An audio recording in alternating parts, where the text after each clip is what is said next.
morning. You're welcome to Jagbajantis High School. My name is Sound Sultan, your new mathematics teacher. By the way, do you understand Pidgin English? Yes, sir! Okay, now what we go use henceforth? Okay, carry your paper. Carry your paper. Them for my class. People of this world, them plenty. Sins of this people, many. So many. Many times plenty, multiplier. Many times plenty, multiplier. Multiply the answer you get now waiting, they make come and they cry. The answer you get now waiting, they make rich man they mess and leaders they lie. The answer you get now waiting, you're on to a station that believes in join pride of it. This is High Power 102.7 FM, the pride of the people. Oh, for objectivity. D for democracy. Democracy. Get it. Rich man, they mess and leaders, they lie. The answer you get now waiting, they make young boys and girls join party. Answer you get now waiting, they make innocent man rot inside the jail. Get it, and then agree to grant and bail. Get it, oh. Everybody, oh yeah, oh, join Jagbajantis, make we solve mathematics. We did about our continent, so oh, both say about mass. Go use take solve mathematics. So rich man they mess and leaders they lie. The answer you get now waiting, they make young boys and girls join party. We did about our agree to grant and bail. Get it, oh. Everybody, oh yeah, oh, join Jagbajantis, make we solve mathematics. We did about so, oh, both say about mass, we go use take solve mathematics. So follow Jagbajantis. So ya carry by be for brotherhood.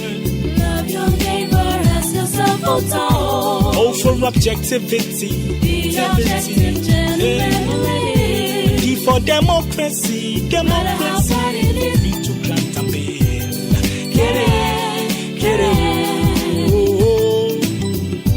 Everybody, oh yeah, oh, join Jagbajantis, solve mathematics. We did about our continent, so oh, both say about mass, we go use take solve mathematics. So follow Jagbajantis. So ya carry by be for brotherhood. Love your neighbor as yourself, oh, for objectivity. Be objective, for democracy, be to grant and bail.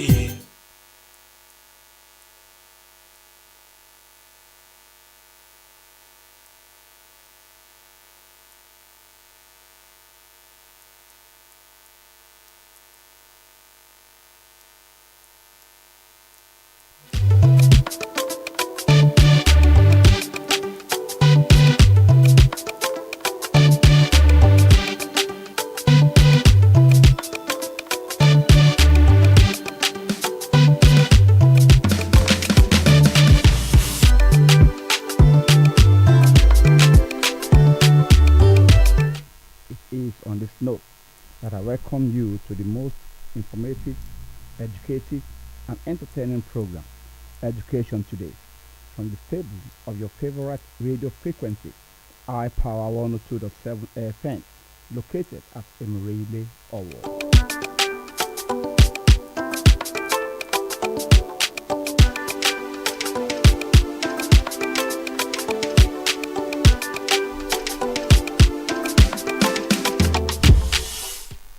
This is a program structured to bring to your speed the importance of education, which is liberation, purpose of education, which is information, and most importantly, the impact of education, which is its application in our daily activities.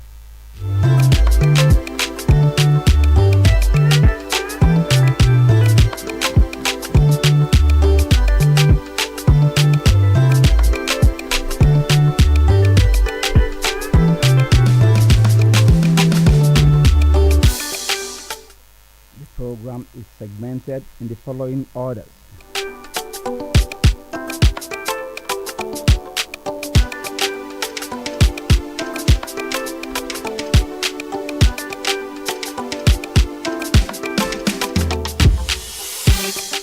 The first segment is the news and analysis on government policies, news from our various institutions of learning, and related trending information on education.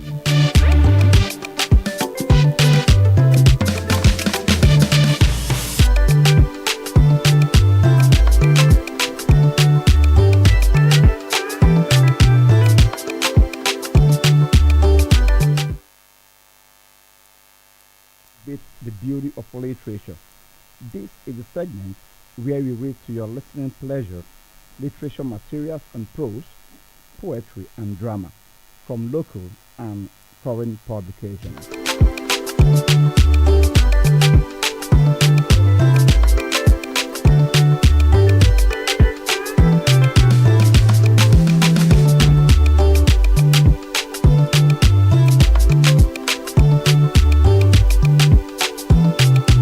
It's young to the beginners. And the last segment provides the opportunity for our esteemed listeners to call in and hear their views, opinions, and contributions to any topical issues discussed. Beginners.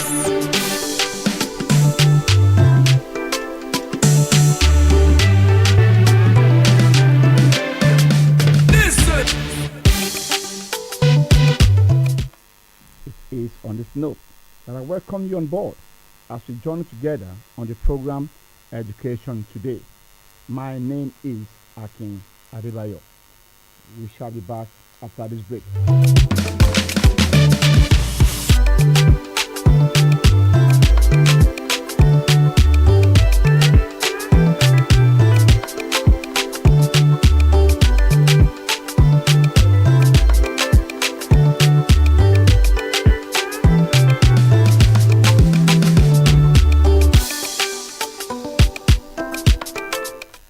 Welcome back. It's still your program, Education Today. We are transmitting from your darling station, iPower 102.7 FM in Raleigh. You can also join us on our social media handles on our YouTube page, iPower 1027 FM. Simply go for our Instagram page, iPower 1027 FM. Likewise on our Facebook page, iPower 102 FM.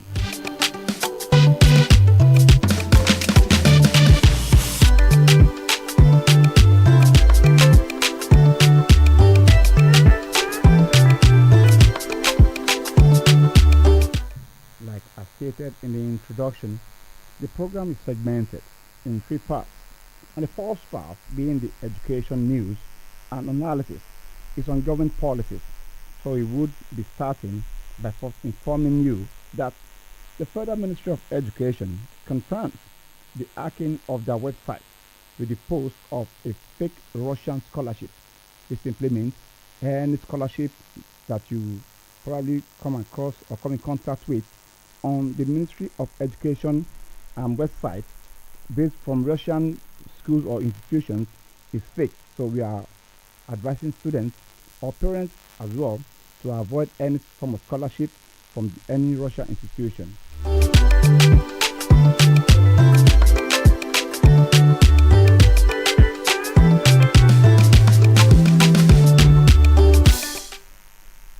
SANU ASU threatens industrial action.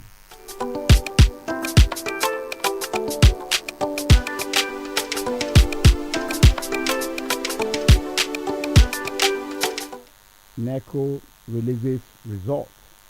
It's on this note we are telling you, particularly our parents, that if you are yet, or if any of your ward is yet to confirm his or her result, please, as you are listening to us now, encourage your child to go and check his or her result.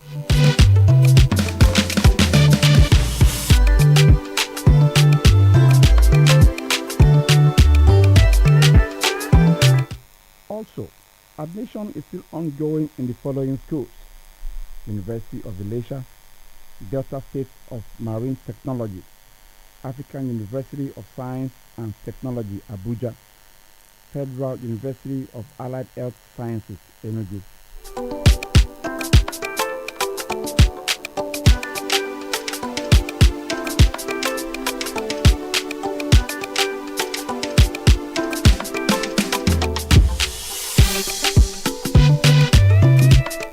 We would equally want to inform you that on the foreign scene, some Nigerian words and slangs, as the case may be, have find its way into the Oxford English Dictionary of 2025 edition.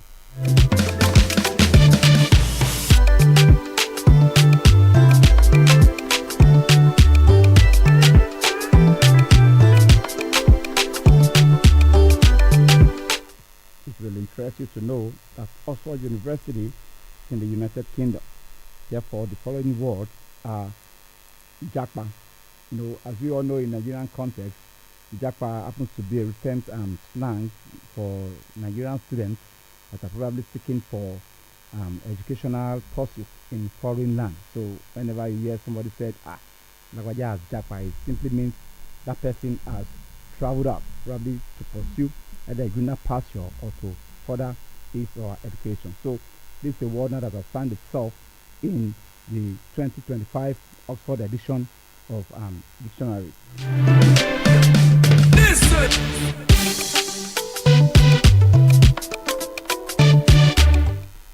419, as you all know, is a criminal act in Nigeria.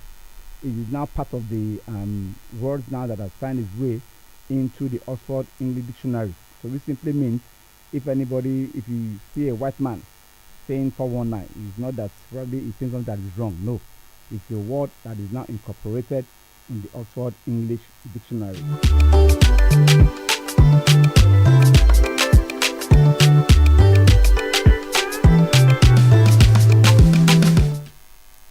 Yahoo, which is the slang used to capture any fraudulent person. In the Nigerian context, Nigeria, we are fond of always trying to give our own names or slangs, meaning or destination to any trending issue. So Yahoo, ordinarily Yahoo is part of the website address of a particular server, but now by virtue of the fraudulent act that has over time taken place on that handle, the Nigeria will not call it, whenever I see a guy that is probably flaunting or exhibiting wealth that that this wealth is dubiously gotten, we refer to them as Yahoo. Now this is a word now that has found itself in the newly published Oxford English Dictionary of 2025.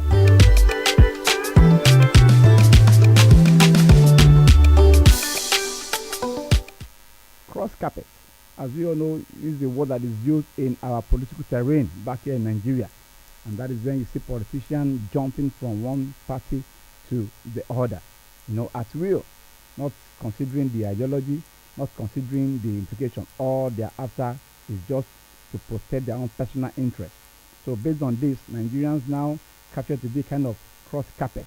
Whenever I hear somebody say that that person has cross carpeted, it simply means that person has jumped ship from one political party that his or interest is nowhere protected to another new party where you believe that your interest can be protected.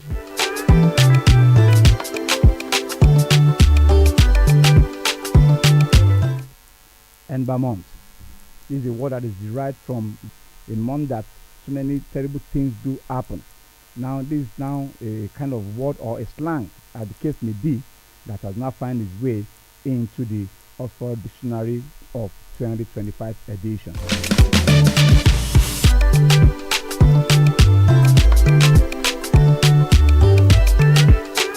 The other word that has found its way into Oxford Dictionary is Naija. Naija is a slang, which is kind of abbreviation of Nigeria.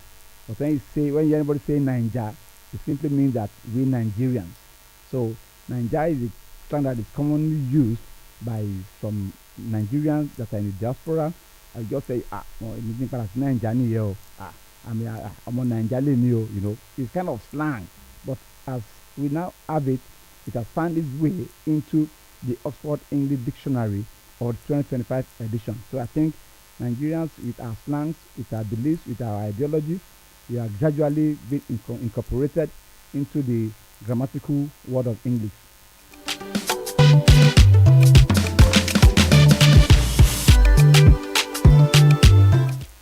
Okada.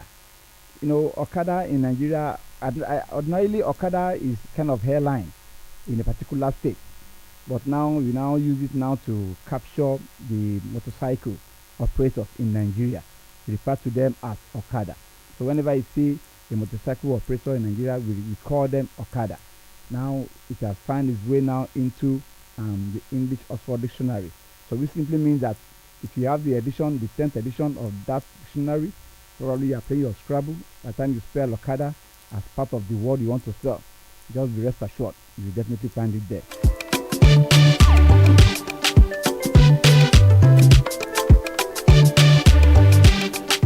Well, that is how much you can bring to your listening pleasure today regarding some of the words that have found its way into Oxford Dictionary.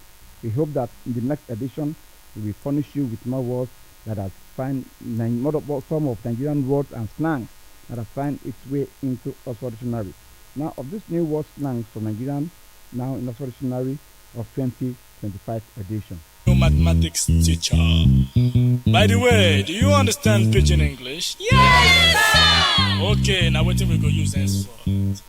Okay, carry your paper. Them for my class. People of this world, them plenty. Sins of this people, many, so many. Many times plenty, multiplier. Many times plenty, multiplier. The answer you get now waiting, they make come and they cry. The answer you get now waiting, they make rich man they mess and leaders they lie. The answer you get now waiting, they make young boys and girls join party gang. Answer you get now waiting, they make innocent man rot inside the jail. Get it, and then agree to grant and bail. Get it, oh. Everybody, oh yeah, Join Jamba Jantis, we solve mathematics. did our continent, so Oyibo say about mass, we go use take Solve mathematics. So follow Jamba Jantis. so ya carry by. Welcome back. It's still your program Education Today. We are transmitting from your darling station, iPower 102.7 FM, Emure Ile Owo. Like you rightly made to understand, if you want to connect with us on the social media handles, you can connect us on YouTube, which is iPower 102.7 FM. Also on our Instagram page, iPower 102.7 FM. Likewise on our Facebook page, iPower 102 FM.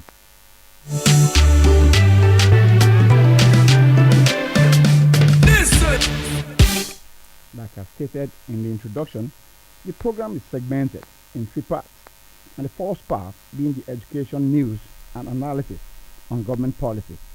So we will be starting by introducing to you the topic for today. Now, like you said, education visa policies of the Nigerian immigrants, the student visas in foreign countries, has been in the news for some time now. And this has been an issue of worry to individuals and families concerned.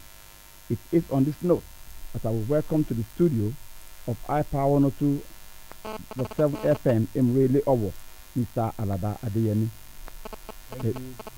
Thank you. Good morning, Nigerians. Thank you. And Mr. Alaba Adeyemi is a veteran journalist, a political analyst, and an erudite public commentator. It's a pleasure having you on here with us here. Thank you very much for inviting me. So we shall be looking into the cost of Nigerian citizens who traveled abroad, either in the UK and the US, which is most of the places that have been introduced in this country. Its effect of being a legal resident, that is, most of them want to become legal residents after their years of study. They now want to metamorphose to becoming student and legal residents.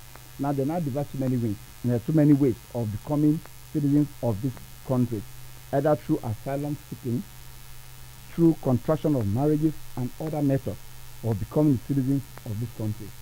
Sir, this issue has been in the news for some time now, and it has become a serious concern, a serious source of worry, particularly for students or those that have traveled to those countries to further their academic studies. But we discover now that most of them, after the studies, they want to stay back, probably to seek for greener pasture when it comes to the issue of employment. There are some conditions that is always attached to it. Some of them now, they cannot meet it. And the government of these countries in particular are now introducing all manners of policies, just to probably making sure that immigrants return back to their own, to their country after the years of academic studies. And immigrants on their own part have now devised means, either, like I said in the other time, either through marriage, either through asylum seeking, and other, I wouldn't want to say unconventional means, just to retain or try to metamorphose now to the citizens of those countries. And like we all know, many people have sold their properties, their houses. Many people have even resigned from their jobs just to make sure that they go to these countries to seek for greener pastures through visa and student application. Sir, with what is going on now, what do you think is the way forward regarding this issue, particularly to those that are in this country? Thank you. We cannot talk about the way forward without actually understanding the problem itself. A country is primarily governed because of its citizens, for the good of the citizens first. So if a country makes policies that will ensure that foreigners don't take over what belongs to the citizens, I don't see anything bad in it. That's the first thing. Education is also one of the surest means for the children of the poor and the downtrodden to get out of poverty. So I do not also see anything wrong in Nigerians or the poor trying to get educated, trying to get the best of education that money can buy. Now, to the credit of our country today, Nigerian higher institutions are some of the cheapest in the world. Our education is ridiculously cheap. Some persons might be listening now and saying that why is this man talking like this? By the time you compare what we pay in our schools, what you will pay to get education degree in Nigeria cannot sustain you for 1 year to get the same degree in any institution in the United Kingdom. So I am saying that we have cheap institutions here. But you must also understand that the wages paid to our workers too are very, very small when we compare them to what others are earning. So somebody who went to school, maybe from year 1 to graduation, paid roughly 2-3 million. Should consider being paid 200,000 a month a good wage. However, somebody who went to the UK and paid maybe 30 million per year, per annum, you don't expect such persons to want to come back and be paid 150,000 naira or 200,000 naira per month. Now, that is why our people who have gone abroad struggle to go through that education, wants to use that same degree to work in that same system that will pay them wages that seems commensurate with the amount spent to acquire the education. Some persons might want to argue that it is because our education is defective, that is why people go abroad to acquire education. No, I don't holistically agree. Despite all our inadequacies, our doctors are some of the most sought after in the world. It means that we might not be getting everything correctly, but our lecturers our institutions are not doing badly based on the limit of what is provided for them. So if anyone is abroad, goes abroad, you should go with the you should not go with the idea that you may never return to the country. You should go with a plan B, that if it becomes impossible for him to stay in that country, he has a country he can call his own and come back to. This idea of selling everything you have so that you can travel to UK, I know young boys in my area who sold all their properties. In fact, the particular one, they had to sell his late father's cocoa farm. As soon as he got to the airport, he was deported back because his agent actually got him a fake visa. He was not even allowed to even enter any school. What am I saying? We must understand that every country will put its own citizens first, and we must now, as a result of that, ensure that our leaders put us first too. It is what every sensible government does. Today, Nigerians are trooping into virtually every foreign country to study, to get their degrees, and in some areas they are actually displacing the citizens of those countries of their job. I do not consider those countries wicked. It is our own government that should do better. That's my submission. Thank you very much, Mr. Alabadi. Like I said, he's an erudite social commentator. There's no topic you bring on board that he might probably not have answers to. Thank you very much once more. Thank you. Now, still on the immigrant policies in the UK and the US. I think the target has now majorly been for those that travel to those countries with education visa. Now, we all know that education is one of the GDP of the United Kingdom. If I'm not mistaken, many people want to go to the UK, apart from maybe sport and whatever. I think education is one of the GDP of the United Kingdom. Should we now say that I haven't collected this money from these people? Because I wouldn't know if probably there is a clause attached to those visas that probably after your degree program, maybe master's or PhD as the case may be, that probably you would be employed. I wouldn't know if the condition is attached to it. But if that is not there, or probably it is there, let's assume it is there. Now that the policy is now being reviewed against the people that have paid such money out of, their sweat, out of their hand, at hand, now being asked to go back to their country. Because I want to believe that nobody will just set off everything, now move his wife, children, and himself to such countries, knowing fully well that probably the guarantee, getting a job is not guaranteed. Now, what do you see to all these things, these policies, information, and its Mr. Moderator, you are looking at this thing from the perspective of a Nigerian, not from the perspective of the UK government. Like I have said, a government is in place to take care of its citizens first. In fact, its citizens and citizens only. That is why a government is in place. If we have arranged our country well, we have put in place structures that makes our education attractive. When you were coming to our country, you told us that you are coming to study. You didn't tell us you are coming to stay. We asked you if you can afford to pay. You said yes. Who is your sponsor? You mentioned somebody. Give us an account detail. You showed us something that you can pay conveniently. You promised us that you only came to study and that you will go back. Let me give you a picture of what is happening in the UK.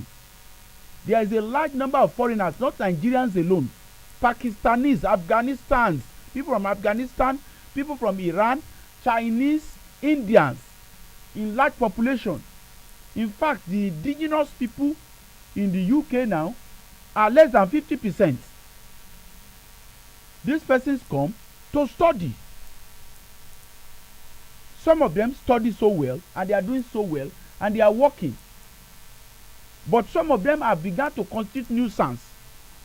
There are some persons, foreigners now asking for the institution of Sharia law in the UK. There are rape gangs in the UK, and most of them are foreigners who came under the guise that they either came through asylum or came to study. You came to study in my country, and you form yourself into gang and you are raping my people. Now, you came to study in my country.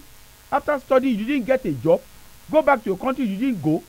You are putting stress on the benefit that is supposed to come to our citizens. A country has a right to do policies that favors his own people. Everybody will not be like Nigeria, where we will where governors will be saying that a Fulani man from Mali is the same as a Fulani man from Nigeria. So or should give them land. The UK government has a right to make policies for the benefit of these people, for the security and safety of these people, of their well-being, and that's what they have done. They didn't ask you to sell your father's house. They didn't ask you to sell your father's farm. So if you have sold your father's farm to come to our country to study, and you promise to return to your country, I think what decent people do is to fulfill that promise. So they did not ask anybody. There is no. Do you know any school in the UK forcing Nigerians into aeroplanes to come to the UK to come and study by force? Do you know any agent of any UK institution ringing bell on the street of Owo and asking people to sell their father's land to come to their country? What we need to do is basic.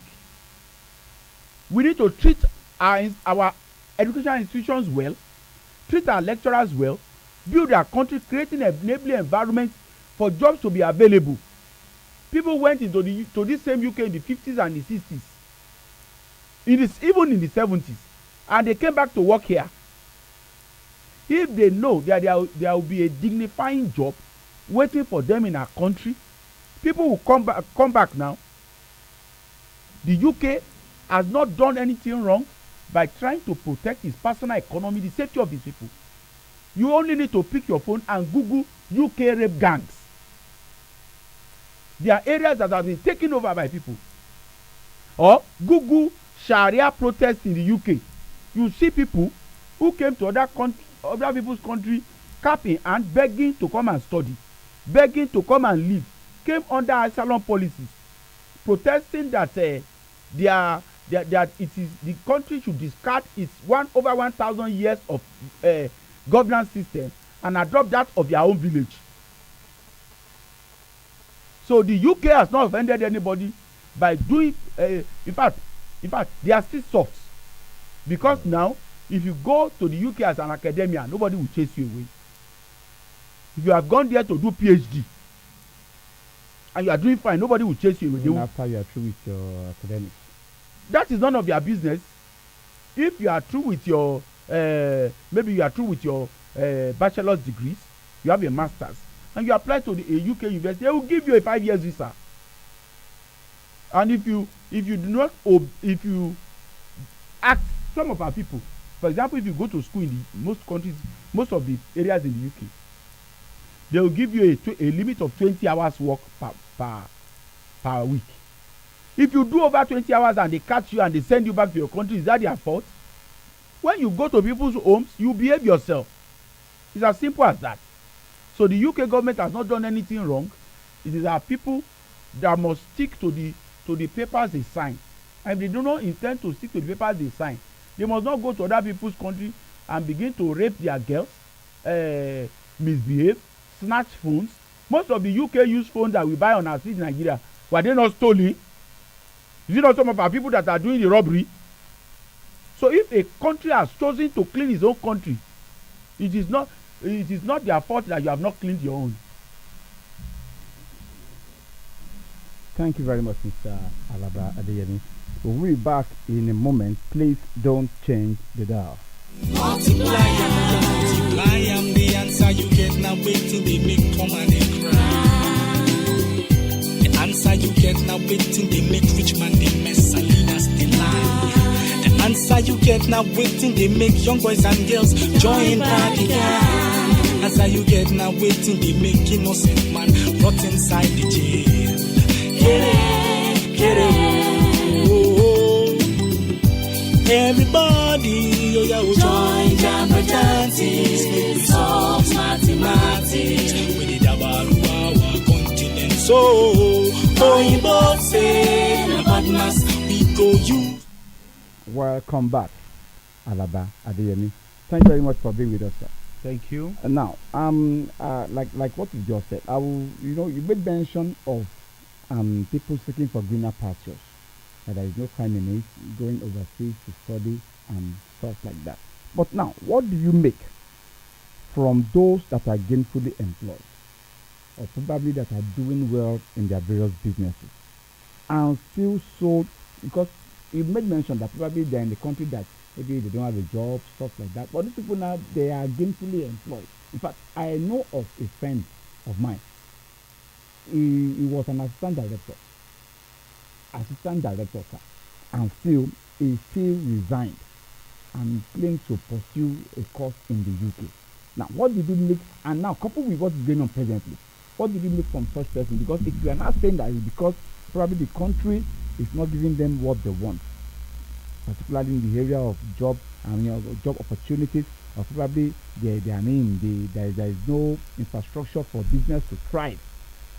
But these people now, they are still doing well, and they still resign, and they're still saying they have had any job and businesses and still travel out. What do you make out of this, sir? Well, some persons have personal experience that cannot be generalized. Experiences that might want them to leave the country. I will not say that people should not leave the country, but I'm saying that people should not leave the country with their eyes closed. Because if you have not been to another person's country before, do not assume that your country is the worst until you have seen what other people have, until you have seen what other people can do. So it is important that anyone who intends to travel must travel with the understanding that money is not picked on the floor in the UK, and must do it with common sense. May the Lord bless our country. Thank you very much. Now, what do you think is the way forward for those immigrants that might probably fall victim of this new education policy in this country? Anyone who wants to travel now must do his research well and must not sell everything he has to travel. It's my basic advice. Thank you very much. Now, like I said the other time, the Nigerian words and slangs and Friday went through the dictionary of Oxford English Dictionary. What do you make out of that, sir? The reality is that Nigeria is the largest country in Africa in terms of population, and people are spread all over the globe, and they are doing fine. There is no time that it will not happen. And the English language is actually built on borrowing from other languages. Words from French, words from Ghanaian. For example, a word like kwashiorkor is a Ghanaian word. So even the word juju is from a particular tribe in Benin Republic. So it is not new. The word voodoo. So there had been words that has gone in fact, many Latinized words. So that Nigerian English is going in now is not something that is unexpected. It is what is expected to happen when people begin to be culturally influential. Thank you very much, Mr. Alabadi. It's been a nice time having you on here today. Thank you very much. You're most welcome, sir. Like I said, the program has been Education Today, and with me in the studio has been Mr. Alabadi. I'm erudite, I'm social analyst and a political commentator. Thank you very much for being with us.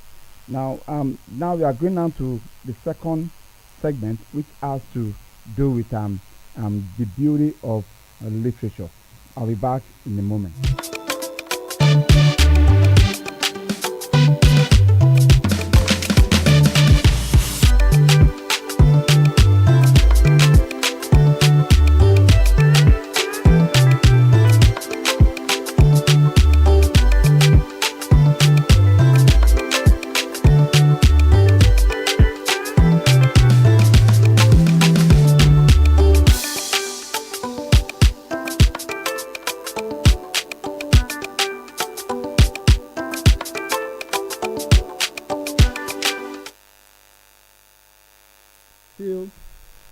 still your most listened to program, that is Education Today, on your favorite radio station, iPower 102.7 FM, located in Emirele, Owo. And like we'd like to make you to understand that our social media handle on YouTube is iPower 1027 FM. And Instagram handle as well is iPower 1027 FM. Likewise, on our Facebook handle is equally iPower 102 FM. We've been trying to read one of our literature to listening pleasure all this while, but due to probably some constraints back here, we couldn't do that. But now we have the pleasure of listening to chapter 1 of Things Fall Apart, written by Chinua Achebe. On the last edition, we tried to bring to our notice the personality of Chinua Achebe. Like we said, Chinua Achebe was born about Chinamalugu on 16 November 1930 in Inwebi village, Ogidi, Eastern Nigeria. Chinua Achebe is an internationally acclaimed writer, regarded as the founding father of modern African literature in English. His status is based on the cumulative publication of a number of highly commended works of creative writing, among which his first novel, Things Fall Apart, published on 17 June 1958, features prominently. In 2007, Chinua Achebe won the coveted Man Booker International Prize with one judge, Toybin, saying Chinua Achebe has been one of my heroes since I read Things Fall Apart. Readers around the world have voted with their pockets, having bought over Chinua Achebe's publication. Chinua Achebe won the coveted Man Book International Prize with the pocket having bought over tens of millions of the book, and additionally it had been translated into 50 languages, an unparalleled accomplishment by any other literary work from Africa. Conceived as a response to the denigration of Africa in colonial novels such as Joseph Conrad's Art of Darkness 1899 and Joyce Carey's Mr. Johnson 1937, Things Fall Apart stretched the novel from such novel form to create a space for the authentic African subject, and is our world. It seeks to go beyond the colonial depiction of grunting, savage, and cannibal, with no language or cultural and historical link to the physical environment, and as such, it reverenced the colonial gaze in order to reveal an essential humanity that the colonial novel either deliberately elided or repressed or was incapable of articulating. This blindness to the African reality was not natural, but a consequence of an ideological legitimation of the colonial project. As Achebe says, if you are a colonialist, you construct a very elaborate excuse for your action. You say, for instance, that the man in question is worthless and quite unfit to manage himself or his affairs. If the worst comes to the worst, you may even be prepared to question whether such as he can be like you. Now we'll be going to chapter 1 of the publication, Things Fall Apart. Okonkwo was well known throughout the Ninth Village and even beyond. His name rested on solid personal achievements. As a young man of 18, he had brought honors to his village by throwing Amalinze the cat. Amalinze was a great wrestler who for 7 years was unbeaten. From Umofia to Umbeano, he was called the cat because his back would never touch the ground. It was this man, as Okonkwo threw in the fight, which the old men agreed was one of the fiercest since the founder of their town engaged a spirit of the wild for 7 days and 7 nights. The drum beat, and the flute sang, and the spectators held their breath. Amalinze was a wily craftsman, but Okonkwo was as slippery as a fish in the water. Every nerve and every muscle stood out on their hands, on their backs, and on their thighs, and one almost held them stretching to breaking point. In the end, Okonkwo threw the cat. That was many years ago, 20 years or more, and during this time, Okonkwo's fame had grown. Like a bushfire in the Amazon, it was tall and huge, and his bushy eyebrows and wide nose gave him a very severe look. He breathed heavily, and it was said that when he slept, his wives and children in their outhouses could hear him breathe. When he walked, his heels hardly touched the ground, and he seemed to walk on springs, as if he was going to pounce on somebody. And he did pounce on people quite often. He had a slight stammer, and whenever he was angry and could not get his words out quickly enough, he would use his face. He had no patience with unsuccessful men. He had no patience with his father. Onoka, for that was his father's name, had died 10 years ago. In his days, he was lazy and improvident, and was quite incapable of thinking about tomorrow. If any money came his way, and if he seldom did, he immediately bought gourds of palm wine. And called round his neighbors and made merry. He always said that whenever he saw a dead man's mouth, he saw the folly of not eating what one had in his lifetime. Umoka was, of course, a debtor, and he owned every neighbor some money, from a few cowries to a quite substantial amount. To you, listeners, that is how far we can bring to your listening pleasure today on our novel Things Fall Apart. We hope that by next week we have a better hearing piece of it. It is on this note that I would like to especially thank, my special thanks goes to the general manager of this great radio station, High Power 102.7 FM Relay, Engineer Paul Olotu.